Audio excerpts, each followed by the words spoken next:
খুনের মামলা অথবা ভায়োলেন্ট ক্রাইমের আসামি। এটা আমি সাংবাদিকতা এবং আপনাদের সবাইকে বলছি, এটা আমাদের অসম্মানের কারণ। এটার অর্থ এই নয় যে কেউ কোনো দোষ করেনি।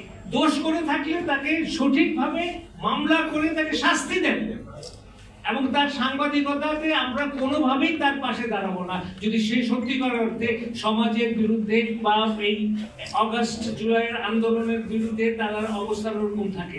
কিন্তু আজকে 6 থেকে 7 মাস হয়ে গেছে তারা এই মামলায় পড়েছে। আজ একটা কদম এগোয় নাই ইনভেস্টিগেশনের ব্যাপারে। তো এটা আমি সরকারকে ধন্যবাদ জানাই যে ওই সাংবাদিকদেরকে অ্যারেস্ট করা হয়নি, কিন্তু ওই সাংবাদিকরা তো একটা রেপুটেশনাল হার্মের মধ্যে পড়েছে। তারা তো তাদের দৈনন্দিন জীবন এখন তো বলতে পারেন যে একটা ভয়ের মধ্যে থাকে। তারা মব জাস্টিসের জাস্টিস না মব আক্রমণের তারা ভয়ে থাকে, এবং এরকম দু একটা ঘটনা ঘটেছে। আরেকটা কথা, এই মুহূর্তে 13 জন সাংবাদিক জেলে আছে। আমি আবার বলি যে তারা যদি অপরাধ করে থাকেন অবশ্যই তাদের বিচার হওয়া উচিত, কিন্তু আজকে 8 মাস 7 মাস ধরে তারা জেলে, কোনো বেইল তারা পাচ্ছেন না, তাদের কোনো আইনি প্রক্রিয়া চলছে না, তাদের বিচার হচ্ছে না। তাহলে এইটা কি চলতে থাকবে? এবং এখন যে মামলার যে প্রবণতা, আপনি 100 জন 50 জন 20 জনের বিরুদ্ধে মামলা, তার মধ্যে একটা সাংবাদিকের নাম ঢুকাই দিল। আমি অনুরোধ করতে চাই সরকারকে, সরকার বিশেষ করে আইন উপদেষ্টা বলেন আমাদের কিছু করার নাই, জনগণের অধিকার আছে, তাদের মামলা করার অধিকার, আমি মেনে নিলাম মামলা করার অধিকার, বাট কোনো আইনের যদি অপপ্রয়োগ হয়, কোনো আইনের যদি মিসইউজ হয়, তাহলে কি সরকার কিছু করবে না?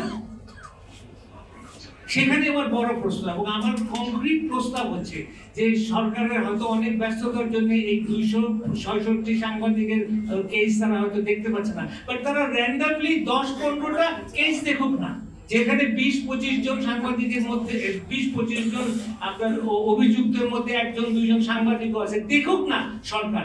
এবং তারা যদি 1টা 2টা 5টা দৃষ্টান্ত পায় যে সাংবাদিকদের যে মামলাটা মিথ্যা মামলা, তারা কেন একটা পদক্ষেপ নেবে না? বারবার বলা যে আমাদের কিছু করণীয় নাই, আমাদের কিছু করণীয় নাই, আমি মনে করি এটা যারা এই মামলা দিয়ে সাংবাদিকদেরকে হেনস্থ করছে তাদেরকে আরো বলিষ্ঠ করা হয়। আমি এটা খুব তীব্র নিন্দা জানাচ্ছি। আমি দাবি করছি যে সরকার সাংবাদিকদের পাশে দাঁড়ান। যে সাংবাদিক গিলটি, যে সাংবাদিক দোষী, যে সাংবাদিকের হওয়া উচিত, পানিশমেন্ট হওয়া উচিত, আমরা সরকারের পক্ষে থাকবো।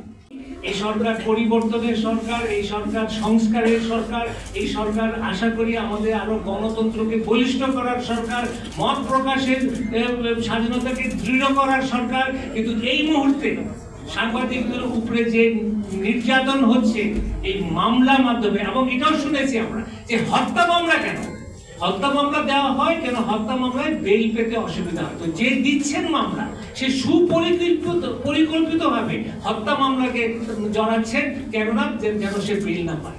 তো এইগুলো তো আমাদের কাছে একদম প্রতীয়মান, সরকারের কাছে কি প্রতীয়মান হবে না?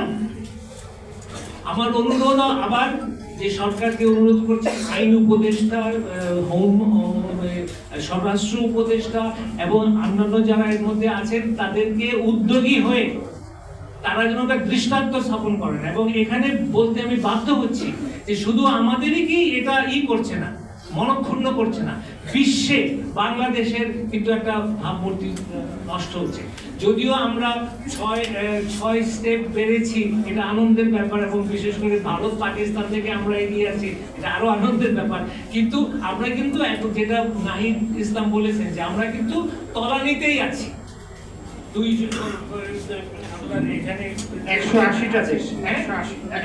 180 স্তরে আমরা পড়ে আছি। আমরা পড়ে আছি 180 দেশের মধ্যে 149 আমাদের স্থান।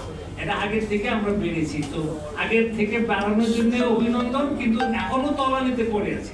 যাই হোক, তো সম্পাদক পরিষদ থেকে আমি একটু বলতে চাই যে আমরা এই সম্পাদক পরিষদ ফ্যাসিবাদীর সময়ে 16 বছর শেখ হাসিনার সময়ে আমরা কোনোভাবেই কোনো রকম করি নাই, কম্প্রোমাইজ করি নাই, এবং যার ফলে আমাদের প্রতিষ্ঠানের প্রতিদ্বন্দ্বী করে আরেকটা প্রতিষ্ঠান ওই সময়কার সরকারি সাহায্যে স্থাপিত হয়েছিল, আমি নাম উল্লেখ করব না, কিন্তু আমরা আমাদের জায়গায় ছিলাম, স্বাধীন সাংবাদিকতায় বিশ্বাস করি, দেশপ্রেমে বিশ্বাস করি, সমাজের উন্মেষে বিশ্বাস করি, ব্যক্তি স্বাধীনতায় বিশ্বাস করি, এবং কোনো সময় সম্পাদক পরিষদের কোনো সদস্য এমন কোনো কাজ করবেন না যেটাতে আমাদের গণতন্ত্র, বাক স্বাধীনতা, দেশের স্বার্থ, দেশের সার্বভৌমত্ব বিন্দু মাত্র কম্প্রোমাইজ হয়।